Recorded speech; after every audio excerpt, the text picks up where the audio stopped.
Assalamualaikum warahmatullahi wabarakatuh.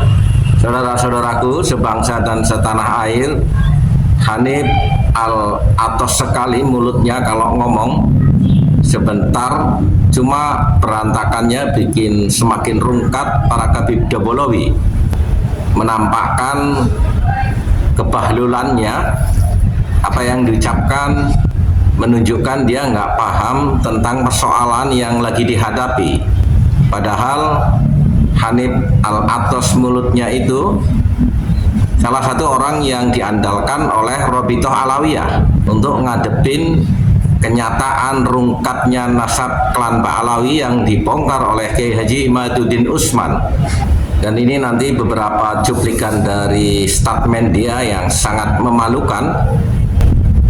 Begini saudara-saudaraku sekalian, yang pertama saya harus tegaskan sebagai salah satu tim peneliti yang akan terlibat dalam diskusi tersebut, saya harus menegaskan yang pertama, kenapa di Rabitatul Alawiyah Imad bin Sam'un meneliti dan membatalkan nasab Sahadat Nabi Alawi, sedangkan lembaga resmi yang otoritatif di dalam pencatatan nasab Sahadat Alawi adalah Rabitatul Alawiyah.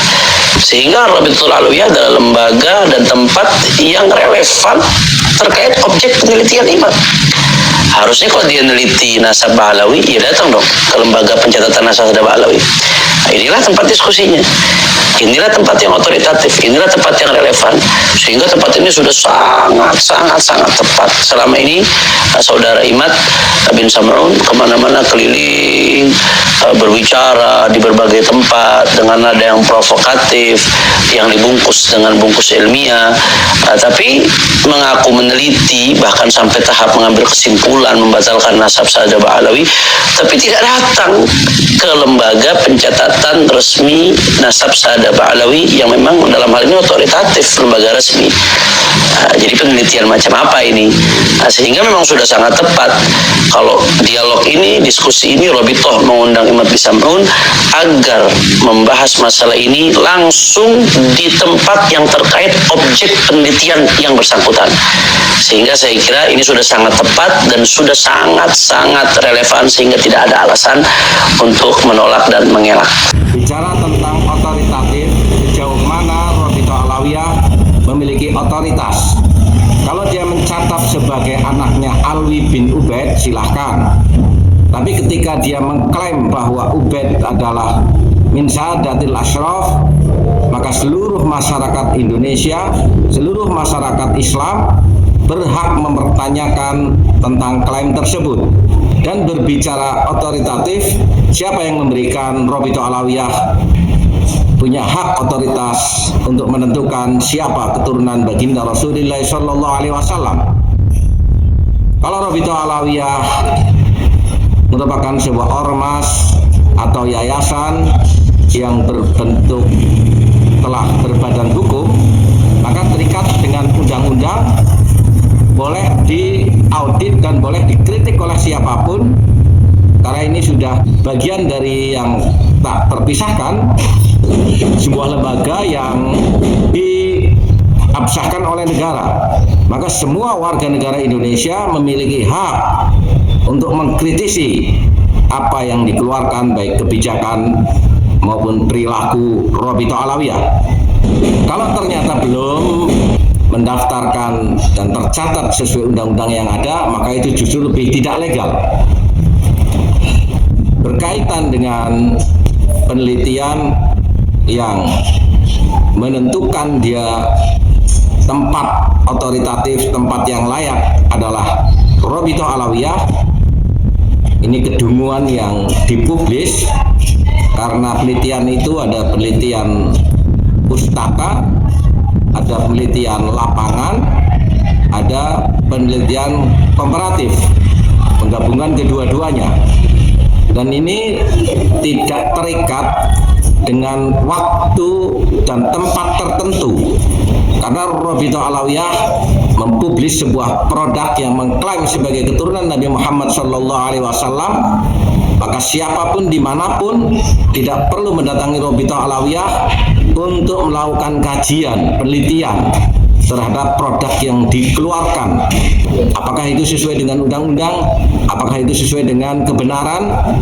Dan ternyata Rabithah Alawiyah tidak bisa membuktikan klaim mereka menjustis keturunan Pak Alawi bin Ubaid sebagai keturunan Nabi Muhammad SAW. Ngomongnya memang sedikit, tapi berantakannya semakin menambah rungkat klan Pak Alawi. Dan ini statement berikutnya terkait diskusi di kampus. Ya, kampus memang lembaga akademik, tapi bicara soal ilmiah ini relatif tergantung disiplin ilmu apa yang dibicarakan. Saya kasih analogi yang sederhana. ITB ini kampus besar di Indonesia yang luar biasa kontribusi terhadap bangsa. Tapi kalau bicara penelitian syariah di ITB, ya nggak ilmiah dong, nggak relevan, bukan tempatnya. Itu analogi saja. Padahal ITB kampus besar. Begitu juga saya kira UIN Wali Songo, ini kampus luar biasa, Universitas Islam Negeri. Tapi ini yang kita bahas ilmu nasab. Objek penelitiannya tentang nasab. Nasab ini punya disiplin ilmu tersendiri yang disebut ilmu nasab. Apakah di situ ada prodi ilmu nasab? Apakah ada profesor ilmu nasab? Ada nasabah? Sehingga itu dikatakan relevan dan layak untuk menjadi gelanggang diskusi ilmiah terkait masalah ini. Ya, tentunya orang yang alim di satu bidang belum tentu alim di bidang yang lain. Orang yang alim di bidang tafsir misalkan, bisa jadi dia awam di bidang ilmu nasab. Sehingga kalau bicara ilmiah dalam konteks ini ya relatif. Ya, kalau mau sekalian mencari tempat yang netral, ilmiah, bicara netral ya, walaupun sebetulnya Rabithah Alawiyah sendiri insya Allah akan menjamin daripada keselamatan, aman, kami nggak akan melakukan intimidasi dan lain sebagainya. Insya Allah pulang pergi aman, sehatul afiat biidznillah. Tapi kalau mau bicara lebih jauh lagi terhadap lembaga ilmiah yang relevan dan kompeten dalam masalah ini, ya kalau mau silahkan sekalian di nakobah-nakobah internasional. Nakobah-nakobah internasional yang diakui dunia internasional, yang diakui di negaranya, misalkan yang di dalamnya ada pakar-pakar ilmu nasab, ya apalagi yang sudah berpengalaman ratusan tahun bergelut dalam bidang nasab, itu baru kompeten, silahkan. Tapi kalau pertanyaan saya di UIN Wali Songo, apakah ada nasabah? Apakah ada profesor ilmu nasab misalkan? Apakah ada lembaga penelitian nasab di dalamnya?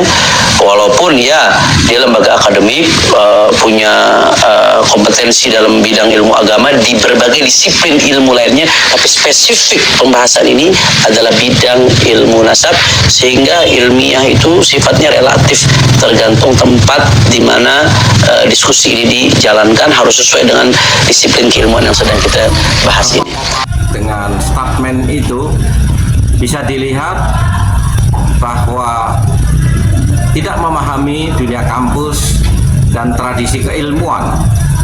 Bisa saja secara spesifik sebuah universitas tidak memiliki fund atau fakultas tertentu, tapi tradisi keilmuan, metodologi riset bisa untuk melihat dan membongkar apapun secara keilmuan. Dan ketika mempertanyakan apakah di UIN ada seorang yang ahli nasab, lagi-lagi dia justru menunjukkan kepekokannya. Apakah Rabithah Alawiyah dan seluruh anggotanya memiliki legalitas dia sebagai nasabah? Oke, kalau toh di UIN tidak memiliki profesor yang secara spesifik memiliki keahlian tentang nasab, tapi metodologi penelitian bisa membongkar, bisa mengkaji, bisa melihat tentang kebenaran produk yang mengaku sebagai nasabah Maktab Daimi, apakah itu sesuai dengan standar-standar keilmuan dan kebenaran, maka kampuslah yang memiliki otoritas untuk melakukan kajian-kajian, apalagi toh ini hanya menjadi sebuah tempat terhadap forum diskusi yang terbuka dari adanya perkembangan diskursus nasab. Dan ketika bicara nakobah, maka kepekokan Hanif Al-Atos mulutnya itu memperlihatkan kedunguannya tidak memahami kode etik di sebuah nakobah. Nakobatul Ashraf mencatat klan dari trahnya masing-masing, tidak memiliki tradisi untuk membatalkan atau mencatat klan yang lainnya. Disinilah begitu Hanif bicara tentang bahwa tempat yang netral adalah Naqabah al-Ashraf di dunia, maka dia tidak memiliki pengetahuan apapun tentang Naqabah dan etika sebuah Naqabah. Misalkan Al-Idrisi di Maroko, maka dia hanya mencatat siapa keturunan daripada Sadah Al-Idrisi dan ke atasnya yang menyambung pada baginda Muhammad sallallahu alaihi wasallam. Dan Naqabah-Naqabah yang lain, begitulah etikanya. Jadi kedunguan Hanif merepresentasikan kedunguan Rabithah Alawiyah yang perlu kita kritisi, apakah Rabithah Alawiyah di dalam ADART-nya yang terdaftar di dalam badan hukum memiliki kewenangan membentuk maktab daimi, lalu maktab daimi melakukan sebuah produk keputusan menjustis klan Alwi bin Ubaid sebagai keturunan Nabi Muhammad sallallahu alaihi wasallam. Dalam konteks ini sudah sangat-sangat tepat kalau diskusi diadakan di Rabithatul Alawiyah, karena selama ini yang bersangkutan selalu menantang Rabithatul Alawiyah setiap diajak bicara, selalu menantang Rabithatul Alawiyah setiap diajak diskusi, inginnya dengan Rabithatul Alawiyah. Nah, sekarang Rabithah yang mengundang, Rabithah saat ini yang mengundang, sehingga nggak ada alasan lagi untuk mengelak dan menghindar, dan ini sudah sangat-sangat relevan karena inilah tempat otoritatif yang berkaitan dengan objek yang sedang diteliti. Dunia sudah sangat terbuka, di mana seseorang bisa melakukan kajian dan menyimpulkan atau hipotesa menjadi tesis dan bisa dipublis, lalu seluruh masyarakat siapapun juga bisa membuat antitesis. Lagi-lagi Hanif Al-Athos memperlihatkan kedunguannya tentang dunia penelitian, dan itu cermin daripada klan Ba'alawi yang rata-rata mayoritas adalah bodoh-bodoh. Hanif yang dipercaya untuk menghadapi tesis Kiai Imad saja sebegitu dungunya, bukan dengan etika keilmuan, tetapi memframing seolah-olah Rabithah Alawiyah memiliki otoritas tentang ilmu nasab, dan memframing seolah-olah Rabithah memiliki hak untuk memaksa seseorang datang ke Rabithah karena kesombongannya. Sudah saatnya Rabithah Alawiyah berbenah diri, melihat kenyataan bahwa klaim dan justifikasi mereka sebagai keturunan Nabi Muhammad SAW rungkat pada hari ini. Mintalah maaf kepada bangsa Indonesia, bertobatlah kepada Allah Subhanahu wa taala, jangan ngaku-ngaku lagi sebagai keturunan baginda Muhammad SAW. Apalagi fenomenanya banyak sekali para kabaib yang kita lihat tidak mencerminkan sedikit pun ajaran-ajaran agama Islam, apalagi ketika menisbatkan dirinya pada baginda Muhammad sallallahu alaihi wasallam. Dan secara kesejarahan, Belanda kafir penjajah Nusantara mendatangkan klan Ba'alawi ke Indonesia dijadikan antek-anteknya, dan pada hari ini mereka belum move on. Indonesia sudah merdeka, bersepakat dengan Bhinneka Tunggal Ika, merasa rasis, merasa klannya lebih mulia dari pribumi. Saatnya ini semuanya harus dihentikan. Wassalamualaikum warahmatullahi wabarakatuh.